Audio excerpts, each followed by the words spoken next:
Heipä hei! Ollaan Ruotsissa Drive Center Areenalla. Driftmasters Round 3. Ihan uusi rata. Ei oo joku paikallinen näistä on ajanut, villikortti tai joku aiemmin. Mutta lähes kaikille siis ihan uusi tuttavuus, niin kaikki on samalla viivalla sit sen suhteen. Me tultiin torstaina tänne ja torstaina ei ollut mitään ohjelmaa, että muut kisat oli niin, että oli perjantai, lauantai, sunnuntai, että perjantaina sai ajaa jo treeniä. Ja nythän meillä on vaan eilen perjantaina oli lajittelut ja tänään lauantaina on sitten kaavio ja sunnuntaina on sitten vapaa päivä. Ja torstaina ei ollut mitään. Niin torstaina sitten vaan tultiin myöhään radalle, kasattiin varikko, syötiin, nukuttiin.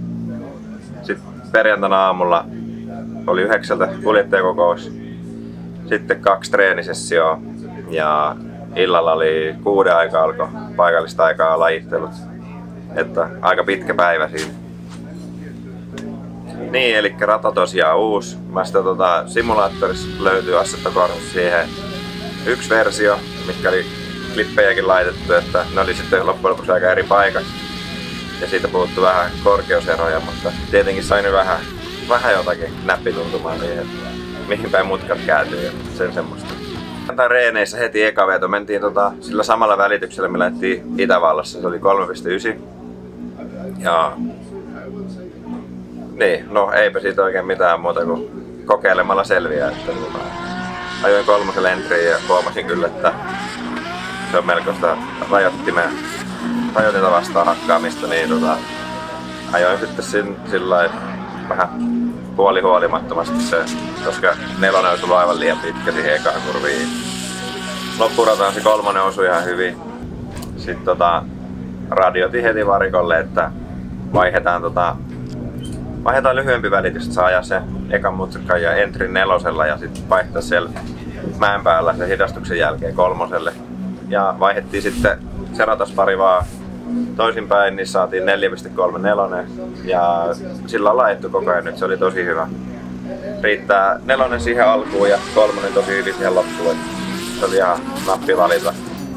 Sitten siinä missä tullaan 4.5 klipille, siinä on ylämäki ja hidastus ja mennään aika isossa kulmassa, niin siinä pari kertaa ohjaus lukottiin ja sitten tutkittiin ensin, että kaikki ok tuolla autossa ja kyllä siellä oli, jotakin oli vähän löysällä, mutta ei vaikuttanut niin oleellisesti ja mä kävin ajaa vielä kerran ja sitten teki sen saman jutun uudestaan. Ajoin sitten varikolle ja katsottiin, niin siellä oli sitten, näkyykin jo selvästi jälki, että on ottanut johtava pyörä niin kuin sisäänjoustossa niin pyörän kaareen. Eli se on lyönyt sitten sen pyörän lukkoon. Ja nostettiin sitten vähän keulaa vaan ylöspäin. Ja sitten ei ollutkaan oikeastaan mitään muuta tehty autosäädöille, että muuta kuin ajaa vaan. Että treenit meni tosi hyvin koko ajan. Loppuun kohti parani vaan. Ja sitten eikä siinä mitään.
eikä siinä mitään. Lajitteluihin sitten tietenkin, että tehdään se oma suoritus ja ei lähdetä kikkailemaan mitään.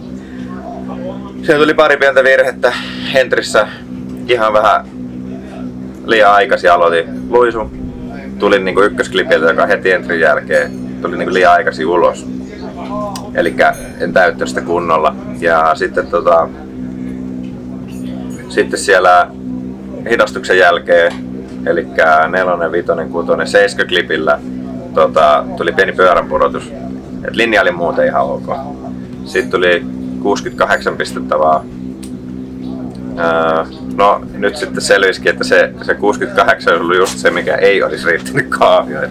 69 pisteellä pääsi siellä 32.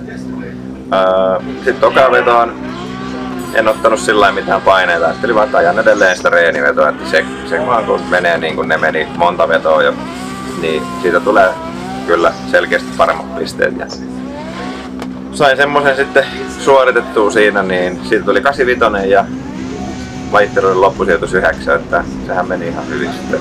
Siinäkin oli muutama virhe, että ehkä siitä olisi ne korjaamalla voinut sinne 90. Että siis joo, no tässä seurueessa on kyllä kova tulos, jos katsoo siitä nimilistaa ylöspäin, niin siellä aika helvetin kovia kuskeja. Kaavio tuli ja ajetaan Mikael Johanssonia vastaan. Sillä oli eilen kuulemma jotain ongelmia hukkaportin kanssa, että sillä on ollut tehoa puuttunut, mutta sillä oli kyllä linja kohdallaan, että katsottiin sen lajitteluvedot ja tässä yksi muista ruotsalaisista kuljettajista kehu, että se on tosi hyvä kuski, että ei siinä mitään muuta kuin saa lähettää heti täysille. Joo, pullaa. Hei. Lauantai käytiin briefingissä, eli top 3-2 treenit seuraavaksi. Sitten on tietenkin sen jälkeen kaavio. Rata on tullut sen verran muutosta, että eilen nähtiin esimerkiksi se Orjan Nilssonin tosi paha ulosajo. Niin niille alueille, missä tuli tire droppeja ja missä on niinku potentiaalinen vaarapaikka, niin radan omistaja otti heti yhteyttä. Heti kun treenit loppui, niin lähti betoniauto ja sinne on vedetty joku 50 senttiä levitystä joka paikkaan, että sitä ei tietenkään saa käyttää niinku ratana, mutta että turvallisuusaspekti, että aika hienoa toimintaa kyllä. Joo, ja se tulee. Mitäs muuta jäi? Eikä mitään mieleen. Joo. Ei. Kahvit ja pullat. Ne, rata on sama kuin eilen. Taas me huudettiin teidän videosta. Ei se haittaa. Aina sama. Sulla on vaan niin kantava ääni. Se voi olla. Ei se kova, mutta kantava.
Joo, nyt on pari ajoreenit ajettu. Aika vähän sai ajettu chasea, koska siellä on lead ja chase jono, niin lead jono oli koko ajan tyhjä ja chase jono oli täynnä, niin siinä välillä joutui väkisin vaikka. Mä ajoin kyllä ehkä 4 leadivetoa, 3 chasea, jotain semmoista. Meni ihan ok, mutta niin joo, seuraavaksi on kaavio. Ja nyt tehdään pulttitsekkiä vielä ennen ja tarkistetaan Kaikki on kunnossa.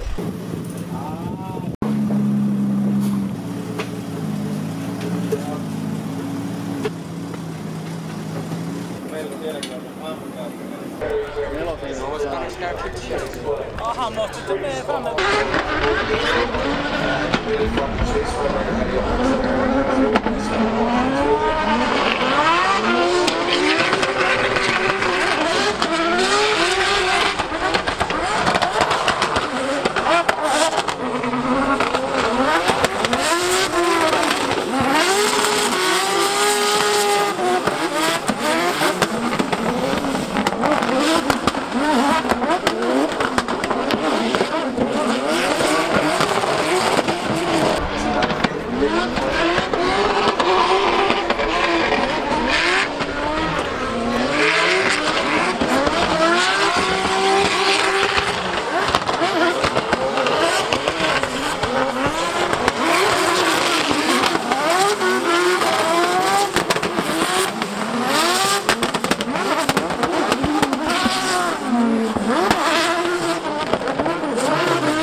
Top 3-2 takana, päästiin jatkoon. Meni hyvin. Jaakolta spotterilta tuli tosi hyvin dataa siinä, että millainen rata on mistäkin kohtaa. Et siinä olikin, just niin kuin Jaakko sanoi, että kolmosklipin jälkeen, eli kun vaihdetaan ekan kerran puolta, niin sen jälkeen on niin kuin vähän kuivempi, että reilusti kaasulla vaan siinä. Sitten siellä taas mäessä siinä klipillä himmauskohdassa vähän aikaisemmin ruveta jarruttaa, että siinä on taas liukasta. Ja niin se olikin, ettei tullut mitään yllätyksiä. Liidi meni heti hyvin, ei ollut mitään säätöä. Mutta sitten Chasessa niin Mersus on niin perkeleesti voimaa, että vähän meinasi pito irrota jo ennen siinä entryä. Mä yritin tosi varovasti kiihdyttää, mutta silti se lähti vähän siinä. Että mä en päässyt, mulla oli vähän toinen ajatus siitä, mitä mä lähdin sen perään. Mutta onneksi se ei ollut niin nopea, että mä sain kumminkin pysyttyä järkevän matkan päässä ekan kurvin läpi. Ja sitten siellä mäen päällä pääsi niinku tosi lähelle ja loppu meni tosi hyvin. Noin hyvin.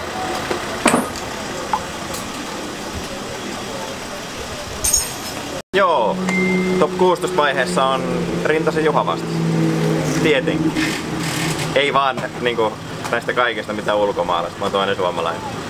Perussetti. Niin, ja toisella puolella kaavio oli Pöytälaakso ja Keskikorpi.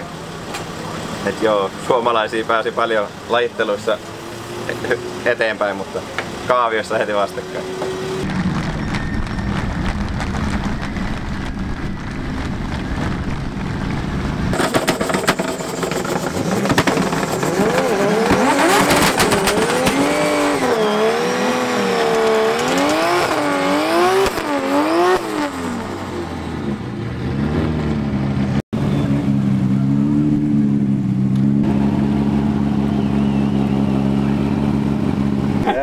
Boys, wave at the crowd.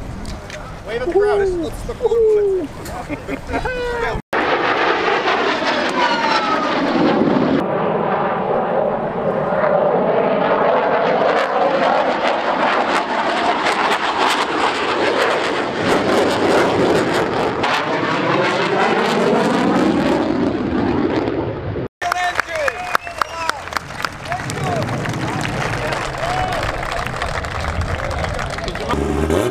on tosi kyseistä.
Drivers, neither one of them will want to go out in competition. Kevin, I'm going to throw it quickly back to you. Look to me, I mean, first glance, of course, we're watching it expecting. You can see that they just can't control the switch back in the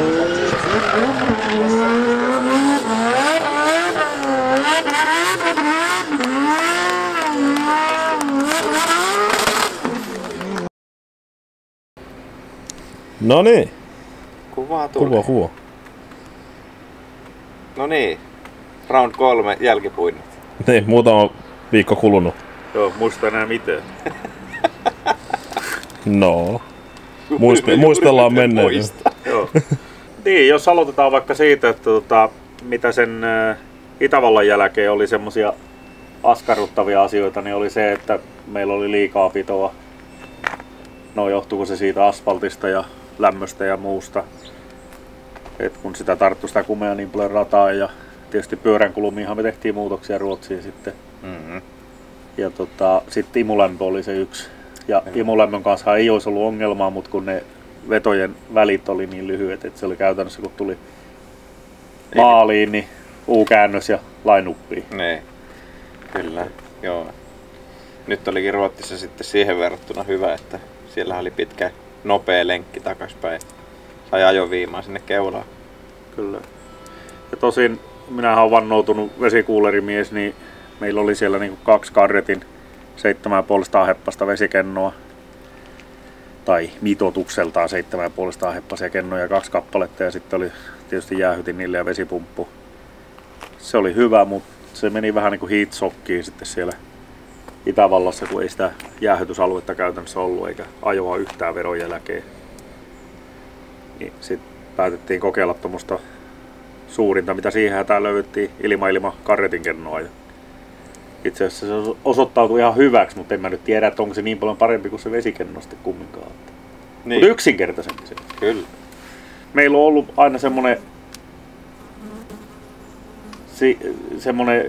hyvä tyyli Henkan kanssa sillä lailla, että Henkalta mä saan hyvin palautetta ja kaikista asioista, mikä liittyy ihan auton mekaniikkaankin. Ja sitten on aina kisojen välillä koitettu niin kuin tehdä isoja harppauksia eteenpäin sen asian suhteen. Ja siihen nähden, vaikka se ensimmäinen testi aikanaan keväällä oli ihan positiivinen, niin on menty valovuosi eteenpäin. Kyllä. Toivotaan, että sama meno jatkuu nyt kun päästään Riikaan. Riika on hyvin samantyyppinen, aika vauhikas rata. Tietysti se loppuu aina. Todennäköisesti siellä nytkin on se betonin sisällä se loppukäännös siellä, mutta se on hyvin nopea rata, niin mä luulen, että me mennään niin kuin pyöränkulumiltaan hyvin samoilla sääjöillä sinne. Ja sitten toi ainoa oikeastaan semmonen on, että ihan vaan sen takia, että meillä on kytkin valtava hyvä ollut koko ajan. Mutta nämä on kilpa-autoja ja niillä ajetaan, niin kuin ne olisi varastettu. Kytkin levyt mä vaihan todennäköisesti, vaikkei niissä mitään vikaa ole. Meillähän on iso tarkistusluukku tuolla kytkin kopassa ja Ruotsissakin, niin mehän katsottiin se siinä varikolla. Ja sillä lailla, mutta ihan vaan sen takia, että vältyttäisiin ongelmilta, niin katsotaan se kytkin sinne vielä. Kyllä. Niin, että nämä on kilpalaitteita ja ne on niin kovassa rääkissä, niin kyllä se on parempi tarkistaa asiat kuin sitten. Joo. Ja sitten justiin moni on sitä esimerkiksi niin kuin multakin kysynyt, että miksi kun tehdään kilpa-auto ja yritetään tehdä siistiä ja hienoa ja muuta, niin ei mulla ainakaan ole kyllä minkäänlaista sääliä näitä kohtaa. Enemmän mua harmittaa se, jos se jarruttelu on jossakin aivan turhan päiteen. Että mun mielestä se on parempi, että palat lentää, jos ajetaan kilpaa. Tarvitaanko muuten Samuli-hänää tässä? Ei välttämättä tarvitse. Se on mennyt takas. Se on Tyhjän sorvin ääreen. Sorvin ääreen. No joo, siinä oli tämänkertainen video. Jos tykkäsit, ota kanavan seurantaa, tilaa. Tuohon voi Juuso laittaa semmosen napin. Tykkää, jätä kommentti, mitä voitaisiin tehdä eri lailla. Tai jos ei tarvitse tehdä mitään, niin laita tsempit vaikka sinne. Ja sit käy tsekkaa verkkokauppa www.henryhaanpaa.com. Sieltä posti kulkee.